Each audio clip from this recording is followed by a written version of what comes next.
Okay, in this video, we're going to go over how to use the Pythagorean Theorem to determine what kind of a triangle you have. And by that I mean what kind of a triangle in terms of an acute triangle, an obtuse triangle, or a right triangle.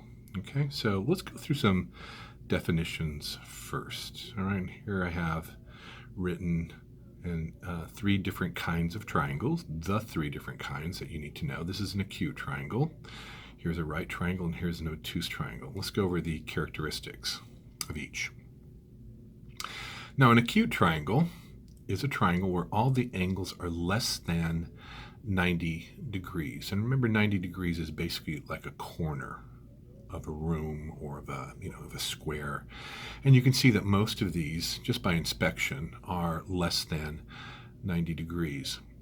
And you're going to, well, actually, let me talk a little bit about the other two first before I get into the Pythagorean Theorem part. A right triangle is a triangle that has a 90-degree angle in it.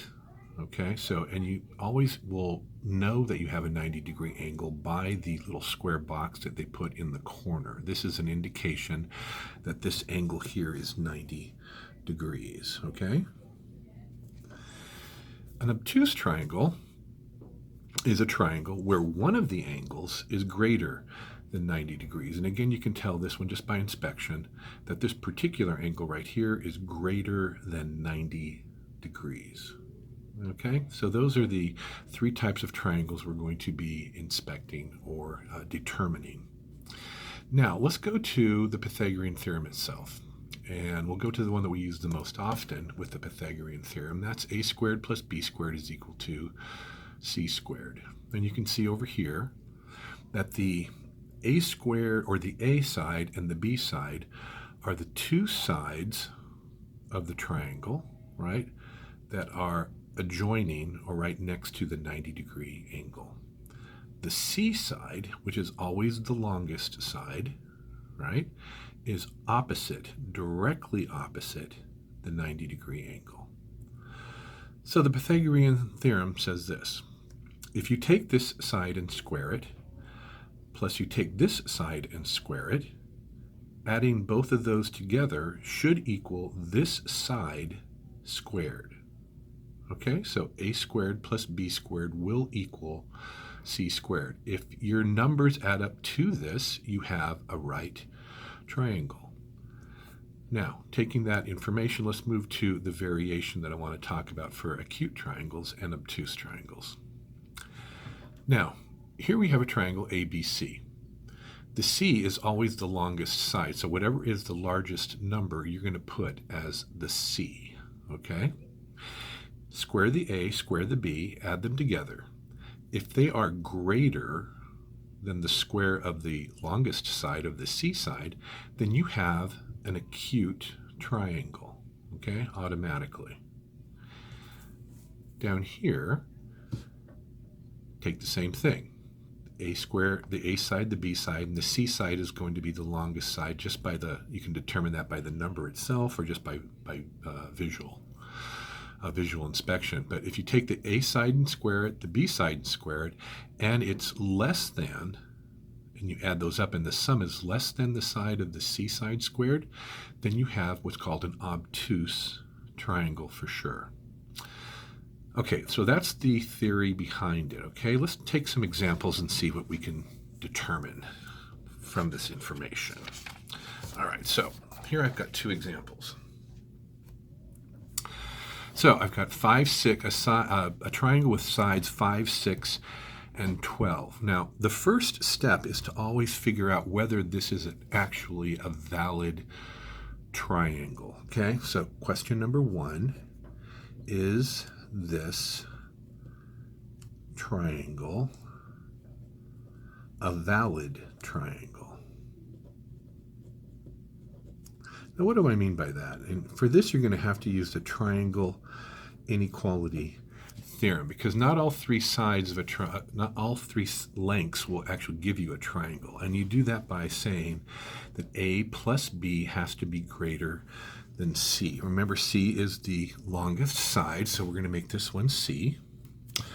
We can just make either one of these A and the other one B, so A and B. So when we add 5 plus 6, is that greater than 12? It is not, right? So this is not a valid triangle. You cannot actually form a triangle from these three lengths. A length of 5 and a length of 6 is and a length of 12, okay? So it would actually fall something short. You'd probably have something that would look like this. You couldn't quite make it work over there, okay? So this is not a valid triangle. So that's the first step that you have to determine. Now the second step that you have to do, you have to ask yourself, is if it is a valid triangle, then you go ahead and move to the converse, which is the a squared plus b squared part. So let's look at this example here. A, B, and this is the largest number, so this is going to be my C. And again, either one of these could be the A and the B. If I go 3 plus 4, is that greater than 5? It is. So that's the first question, right? Is this a valid triangle? 3 plus 4 is greater than 5. Check. Is 3 plus 5 greater than 4? It is. And is 4 plus 5 greater than 3? It is. So this is a valid triangle. A triangle with sides of 3, 4, 5 actually does exist. So the second question is, if it is a valid triangle, then you move on to the second question. What kind of a triangle is it?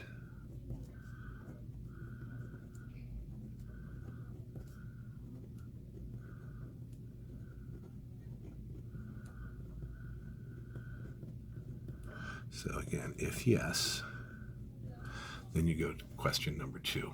So let's go down here. Now, since we know this is a valid triangle, we can go ahead and try our a squared plus b squared and see if it's greater than c squared or less than c squared or equal to c squared. So I'm going to square my a, step 1. 3 squared plus b, which is 4 squared, and then I'm just going to put this box here because I'm going to determine what kind of an inequality or an equality should go in there, and that should be 5 squared. Second step, 3 squared is 9, 4 squared is 16, this is 5 squared, 25. 9 plus 16 is 25, and sure enough, 25 is equal to 25. So I have what kind of a triangle? I have a right triangle because a squared plus b squared is going to be equal to c squared. So a triangle with sides 3, 4, and 5 is a right triangle.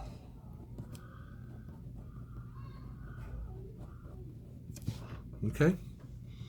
Let's try another one. Let's say I have sides of 4, 5, and 8. And I want to determine what kind, first of all, is this a valid triangle? If it is, then what kind of a triangle is it? So this is going to be my C because it's the longest one. And again, this will be A and B. Let's go through all the possibilities. A plus B, is it greater than C? Yes, it is. 4 plus 5 is greater than 8. You got to try the other combinations as well. 8 plus 5, is that greater than 4? Yes, it is. And then finally, 4 plus 8, is that greater than 5? And again, it is. So this one is a valid triangle. So now ask what kind of a triangle it is. So I'm going to start. A squared is 4. B squared is 5 squared. And then we're going to see what kind of inequality or equality we're going to put there. and that's going to be 8 squared. That gives me 16 plus 25. 8 squared is 64. Add these two guys together on this side, step 3. That gives me what, 41? And 41 is less than 64. What of the 3 kinds of triangles would this one be? Well, if it's less than, a squared plus b squared is less than c squared, I have an obtuse triangle. So a triangle with sides 4, 5, and 8 is an obtuse triangle. Okay, I hope that was helpful to you. Just as a quick recap, again, remember you have to determine whether it's a valid triangle first, and you do that by going through these questions. A plus B has to be greater than C. You have to do all the combinations. B plus C has to be greater than A, and then B plus, did I do that right? No, A plus C rather. A plus C has to be greater than B. If it does pass this test, then you can go on to what kind of a triangle it is, right? And then that would be the A squared plus B squared. Is greater than C squared is acute. A squared plus B squared equals C squared, it's a right. And A squared plus B squared less than C squared, it's an obtuse. Okay, I hope that was helpful.